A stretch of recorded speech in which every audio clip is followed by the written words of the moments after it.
South Kolkata এমন একটা পুজো যদি প্রতি বছরই সবার মন কাড়ে, কিন্তু এবছরের থিমটা সব থেকে অন্য। একটা কোর্টরুম ড্রামা। বেশি জানতে হলে পুরো ভিডিওটা দেখুন। মানে ছোটবেলায় আমরা পড়তাম না, মানুষই দেবতা গড়ে তাহারই কৃপার পরে।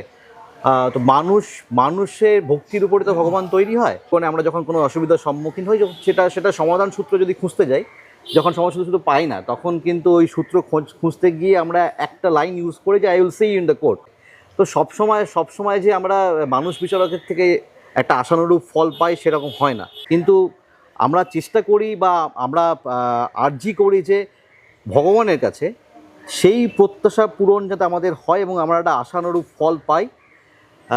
সেখানে আমার মনে হয় মানুষ বিচারকের যদি কোনো রকমভাবে ভুল হতে পারে, কিন্তু সেখানে ভগবান বিচারকের কখনোই ভুল হবে না। বছর থিমটা পুরোপুরি বেস করে বিভিন্ন রেফারেন্স থেকে কালেক্ট করে কাজটা করা হয়। মুঘল মিনিয়েচার থেকে শুরু করে বা রাজস্থানী মিনিয়েচার থেকে শুরু করে ওই সময় যেখানে দেখি ওই স্পেশালি ওই টাইম পিরিয়ডটাকে বলা হতো কোর্ট আর্ট বা কোর্ট পেন্টিং। তারপরে যত সময় পেরিয়েছে ব্রিটিশ কলোনিয়াল টাইম পিরিয়ডে সেই সমস্ত আর্কিটেকচারাল বিভিন্ন ড্রয়িং, সেটা এখানে এই মণ্ডপে থাকছে।